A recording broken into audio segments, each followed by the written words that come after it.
1687. Une collection d'antiques vient orner le bassin de la Tonne. Sur les 18 sculptures de marbre disposées sur les rampes du bassin, 15 sont des copies d'antiques.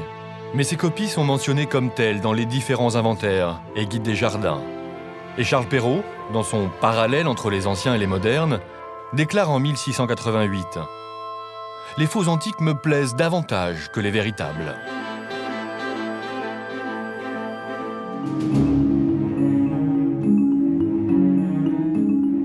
Faute de se procurer toutes les sculptures antiques qu'il souhaite, Louis XIV fait placer un certain nombre de copies dans les jardins de Versailles. Si les créations modernes réalisées sont tributaires de modèles antiques, l'admiration qu'elles suscitent s'accompagne dès les années 1670 du sentiment indéniable de la supériorité des sculpteurs français, jugés capables de dépasser des références pleinement maîtrisées. À l'exception notable des rares pièces issues des collections romaines et de la pudicité de Benghazi, les sculptures antiques sont restaurées avant d'être présentées à Versailles. Là encore, à l'instar du copiste, le sculpteur chargé d'intervenir n'hésite pas à faire œuvre de création. En 1684, Louis XIV lui-même est amené à se prononcer sur l'identité réelle de la statue qui lui a été offerte par la ville d'Arles.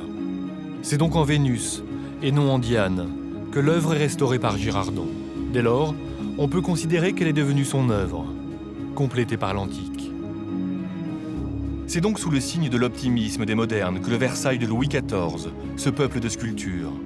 Non seulement des pièces originales, venues de Rome et d'ailleurs, mais aussi de nombreuses copies améliorées, illustration parfaite de l'excellence de la nouvelle école française.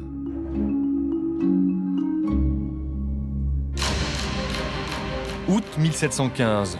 Peu avant sa mort, Louis XIV s'offre un dernier plaisir esthétique et va contempler les dernières copies d'antiques en provenance de Rome, dans les jardins de Marly. Tandis qu'à Versailles, se dégage une impression de puissance inégalée, grâce à toutes les richesses accumulées depuis une quarantaine d'années.